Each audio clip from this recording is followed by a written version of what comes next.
Bonjour et bienvenue dans ce TP sur la réalisation de la cosse de batterie.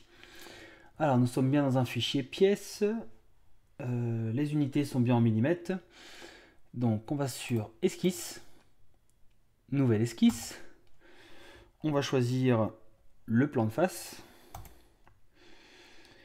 et c'est parti, on va réaliser un rectangle. On se met bien sur l'origine, je clique une fois, je clique une deuxième fois, j'ai réalisé mon rectangle. Je vais sur cotation, je vais le coter à une hauteur de 72 et une largeur de 70. Voilà. Zoom au mieux, voilà. Ensuite, je vais réaliser un cercle diamètre 50. Donc, je vais dans cercle.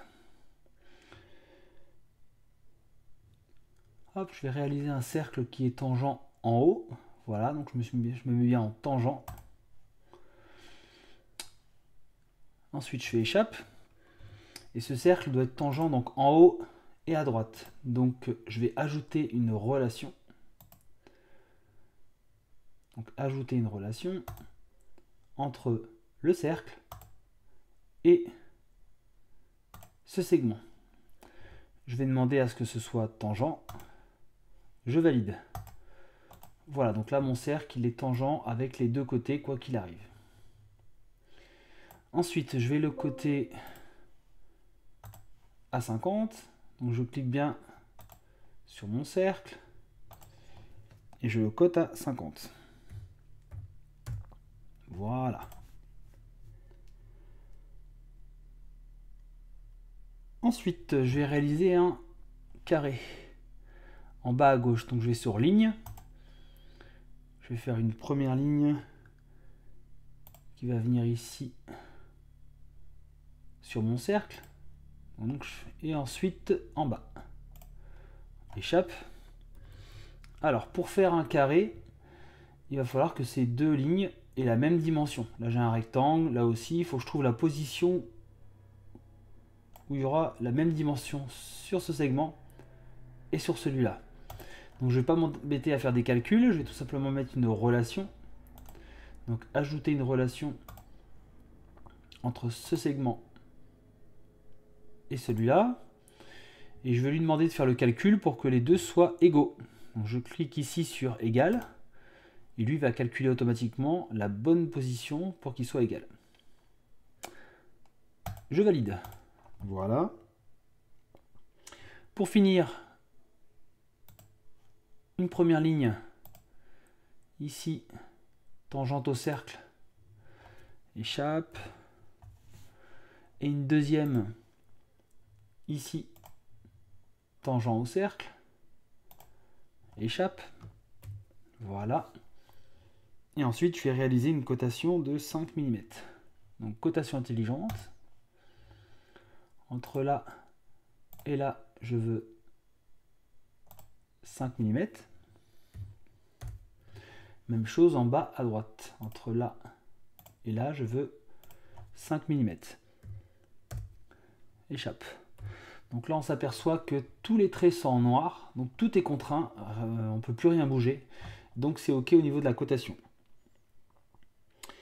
Étape numéro 3. Je vais devoir enlever certains traits, les effacer pour obtenir le profil que je veux. Donc je vais sur ajuster les entités ici, avec les petits ciseaux. Je clique sur ajuster au plus proche, tout en bas. Et c'est parti, je vais commencer à enlever ce segment, celui-là, ensuite ces deux-là, ensuite celui-là, celui-là, et enfin ces deux-là. Et j'ai presque terminé, il ne me manque plus que l'arc de cercle à l'intérieur, qui est en 4 parties. Voilà. Et là, normalement, à l'intérieur, c'est légèrement grisé pour montrer qu'on a bien un profil fermé.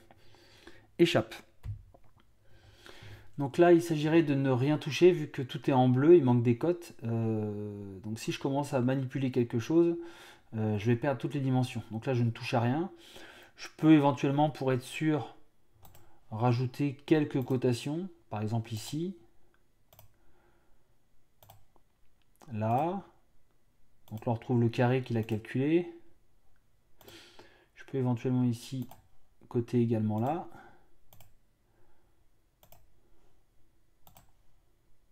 Mais en aucun cas, je viens modifier ces cotes.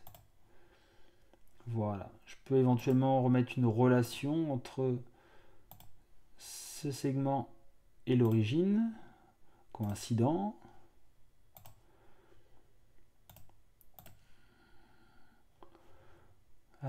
Tac. Donc là, on est pas mal. Il y a juste l'arc de cercle qui n'est pas figé. Bon, c'est déjà mieux. Ensuite, je vais dans Fonction. Ici. Et je vais réaliser une base extrudée de 30 mm. Voilà. Je vais prendre l'habitude de travailler avec le plan milieu, ce qui me permettra d'avoir le plan de face au milieu de la pièce. Si j'ai une symétrie, ce sera plus simple pour la suite. Valider. Et là, il me dit qu'il y a un contour ouvert. Bon, on va aller voir ce qui se passe. Alors peut-être qu'il a dû mal calculer, ça peut arriver. Ouais, effectivement, là il y a un trait, donc on va aller voir ce que c'est. Donc je fais échappe, je retourne dans mon esquisse, je me mets en normal A, et je m'aperçois qu'ici, effectivement, il y a une ligne.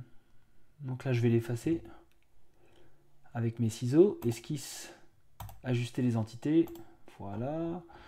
Je fais un petit peu le tour pour vérifier qu'il n'y en a pas d'autres. Là, ça me paraît bon. Là également. C'est souvent dans les coins. Hein. Dans les coins, il y a des traits qui restent parfois. Là, il n'y a plus rien. Donc on va recommencer. Fonction, base extrudée. Et là, effectivement, ça lui plaît un peu mieux. 30. Voilà. Plan milieu. Et je valide. Voilà. Donc là, j'ai enfin terminé l'étape numéro 1. J'ai fait mon profil et une extrusion de 30 mm. Je vais passer donc à l'étape numéro 2, la réalisation des arrondis. Donc pour faire mes arrondis, je vais venir ici dans congé. Donc là on voit qu'il y a deux icônes, il y a congé et chanfrein. Donc je vais choisir congé et je vais venir sélectionner une dimension de 15 mm. Voilà. Et je vais sélectionner les 4 arêtes suivantes. 1, 2, 3 et 4. Donc là, il me propose les congés suivants. Je valide. Et voilà, j'ai déjà terminé mon étape numéro 2. Ensuite, je vais réaliser le perçage au milieu là. Donc pour ça, je vais me mettre sur cette surface.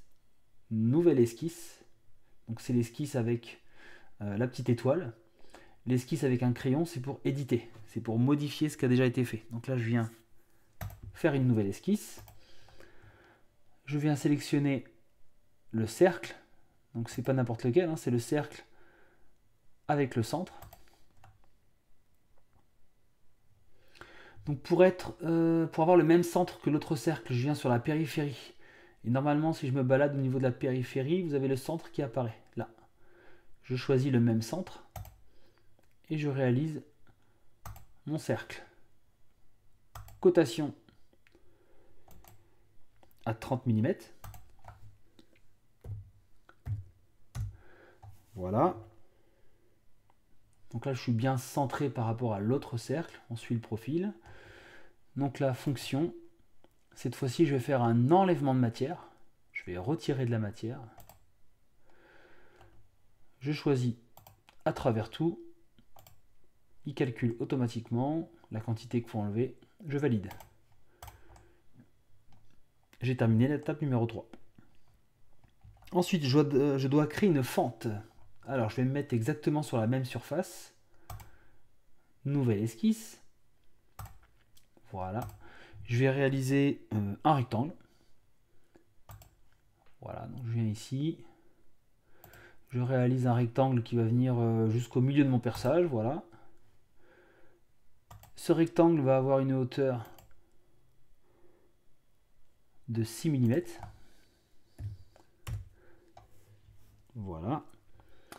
Et le segment du haut, par rapport au dessus,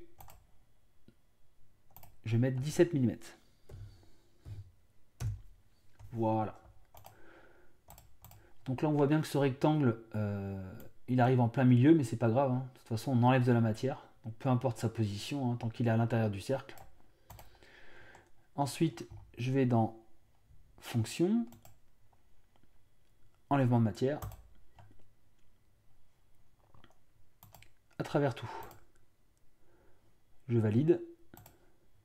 Et voilà, j'ai réalisé ma fente. J'ai terminé l'étape numéro 4.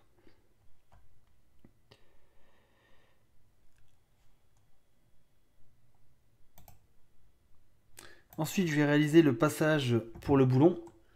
Donc là, je vais me mettre au-dessus de ma fente, sur cette surface. Nouvelle esquisse. Et là, je vais créer donc un cercle avec son centre. D'accord, donc ce cercle doit être centré par rapport à mon arrondi. Donc là, pareil, je me mets au niveau de l'arrondi, je me balade et là, le centre apparaît. Hop, cotation, toujours. Je viens coter ici à 15. Voilà. Et ensuite, fonction, enlèvement de matière, à travers tout. Et là, il va traverser totalement la pièce. Là, on voit bien, hein. Je valide. Voilà mon perçage. Ensuite, je dois créer un trou pour le logement du câble. Donc, je vais venir sur l'autre surface, ici où il n'y a pas de fente. Je vais me mettre ici. Nouvelle esquisse. Je vais juste réaliser un point. Voilà, je viens sur le point. Je vais venir, voilà, mettre un point sur le centre de l'arrondi. Et je quitte l'esquisse. Voilà, j'ai juste posé un point. Ensuite, je vais aller dans les fonctions assistant pour le perçage. Au niveau de l'assistant pour le perçage, je veux un perçage simple avec le système métrique. Donc c'est pas un passage de vis que je veux. Ça va être un trou taille de perçage. Voilà. Je veux un perçage de diamètre 15 mm. Donc je vais chercher ici mon perçage de 15 mm. Voilà. Donc je suis bien sûr perçage, norme métrique, taille de perçage 15 mm. Et normalement, il doit me proposer taille personnalisée. Donc taille personnalisée, donc ça c'est 15. Moi ce que je veux c'est la profondeur. Il ne me propose pas la profondeur. Alors, moi ce que je veux c'est borgne. Voilà, condition de fin, je veux un perçage borgne. Donc là, j'ai plus qu'à choisir la profondeur de mon perçage. Je choisis 30 mm. Voilà, 30 mm. Avec cette option jusqu'à l'épaulement. Voilà. Et non pas jusqu'à la pointe. On s'arrête avant. Voilà. Ensuite, je viens dans position. Je vais choisir la même surface que tout à l'heure. Voilà. Et normalement, vous avez déjà le point qui a été placé tout à l'heure. Il suffit de se positionner dessus. Je valide. Donc là, on voit bien le perçage qui est ici. Je valide. Et voilà. Mon perçage a été réalisé comme s'il avait été fait avec un forêt. Donc on voit bien ici le cône correspond en fait tout simplement aux 120 degrés de mon forêt.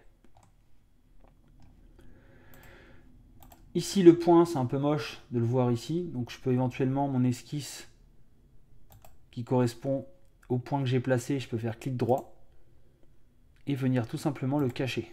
Voilà. C'est pas utile qu'il apparaisse. J'ai terminé donc cette pièce. Maintenant, je vais appliquer un matériau. Donc pour cela, je vais venir ici dans matériaux. Donc là, on voit que c'est non spécifié. Je vais faire clic droit, éditer le matériau. Donc là, dans mon matériau, je vais faire une recherche. Et je vais rechercher le matériau laiton. Et là, donc, on retrouve bien dans les alliages de cuivre le laiton. Je sélectionne, je fais appliquer et fermer. Voilà, donc on voit automatiquement ma pièce, elle a changé d'apparence. Elle a pris l'apparence du matériau, donc le laiton. Voilà, donc le TP sur la réalisation de cette cosse de batterie est maintenant terminé. Vous pouvez faire vérifier votre travail par le professeur, enregistrer votre pièce, et nous verrons la mise en plan dans un prochain TP. Merci, au revoir.